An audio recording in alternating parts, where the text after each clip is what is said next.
Lahat tayo ay mayroong divine support team na handang umalalay o gumabay at tumulong sa atin sa bawat oras.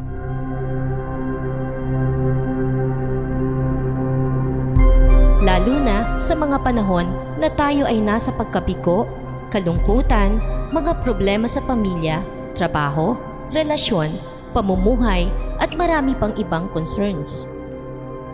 Ngunit, ang isa sa pinaka-challenging, especially sa mga taong hindi pa experienced at pamilyar sa mga spirit guides, ay ang pagkilala at pagdama sa mga senyales ng pakikipag-ugnayan nito sa isang tao.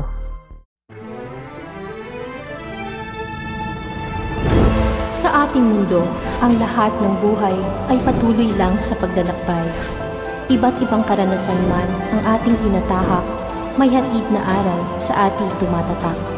Nagpapalago at nagpapaunlad ng ating spiritualidad. Tayo na't gumising sa kawalan. Tuklasin ang mahiwagang buwan.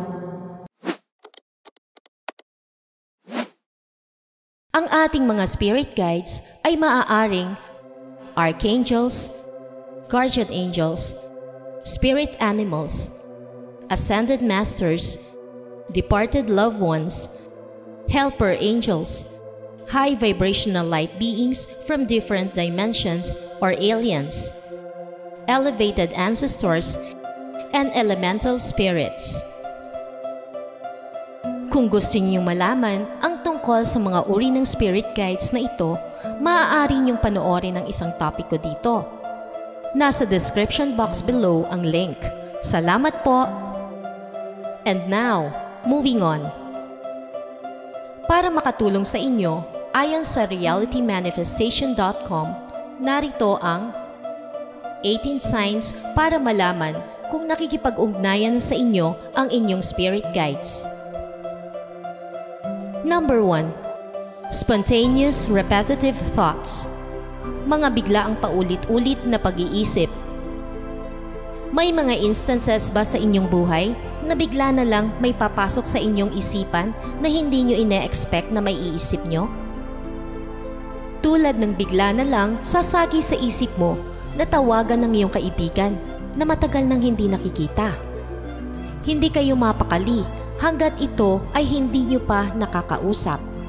At sa pagtawag sa iyong kaibigan, nalaman mo na ito ay matagal ka na din palang hinahanap at may ino-offer sa iyong magandang trabaho. Isa pang halimbawa, may repetitive thoughts sa iyo na parang kailangan mong i-check ang iyong cellphone at it turned out may importanteng message ka palang dapat isend sa iyong trabaho, kaibigan o kapamilya. Alam mo ba na ang mga thoughts na ito ay halimbawa lang na ang iyong mga guides ay nakasuporta at naka-assist sa bawat mong mga ginagawa. Next time, alam mo na.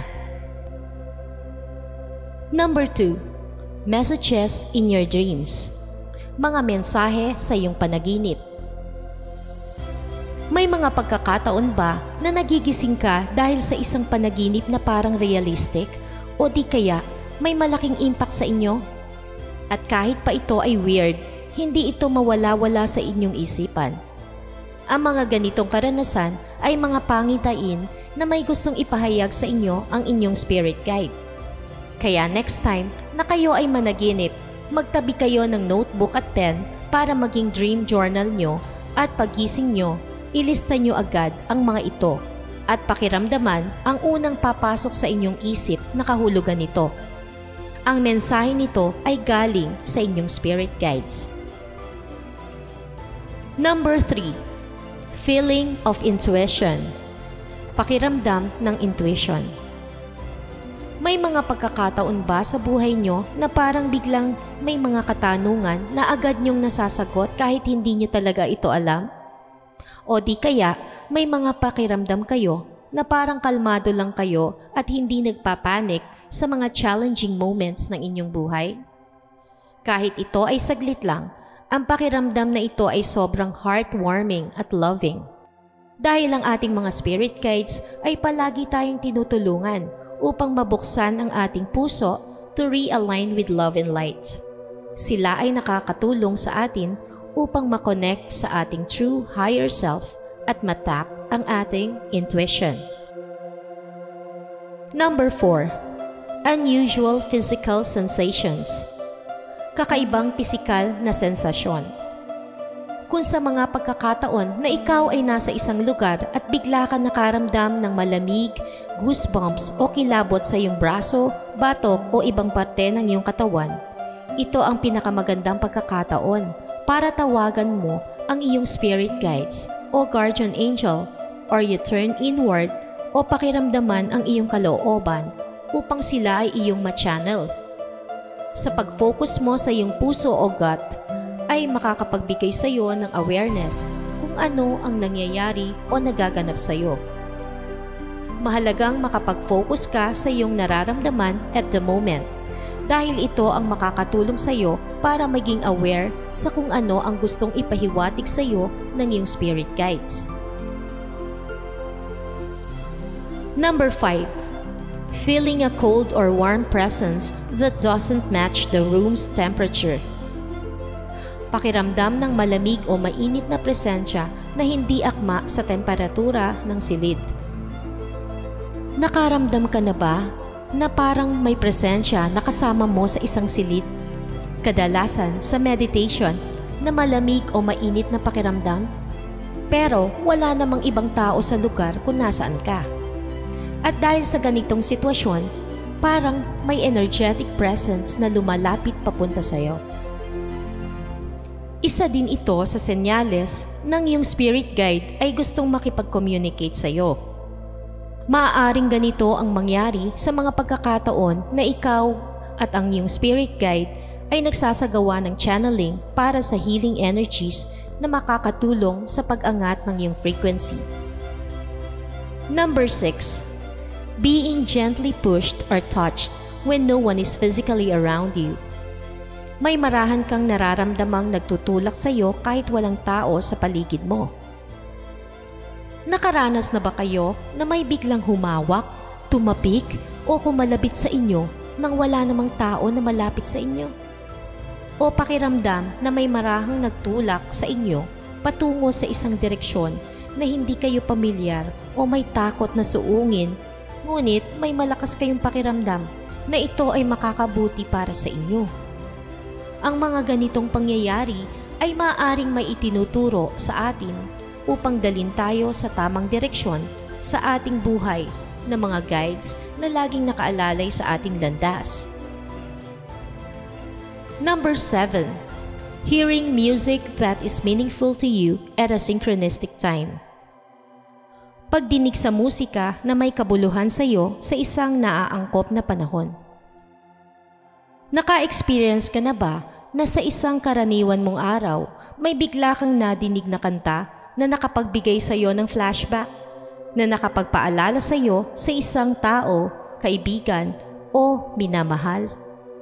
O di kaya nakadinig ka ng isang kanta na nagpapaalala sa iyo ng mga importanteng bagay na dapat mong gawin, tulad ng pagsusulat ng libro, pagbalik sa dati mong talento na hindi mo na naaasikaso, pagpunta sa nature, o gumaan ang iyong pakiramdam kahit sa kabila ng iyong sinusuong na mga problema? Dahil ang music is a powerful way for your guides to get your attention because of the powerful emotional feelings it can create.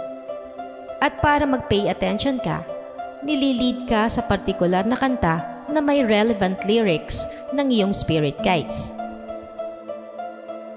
Number 8. Sudden loud noises.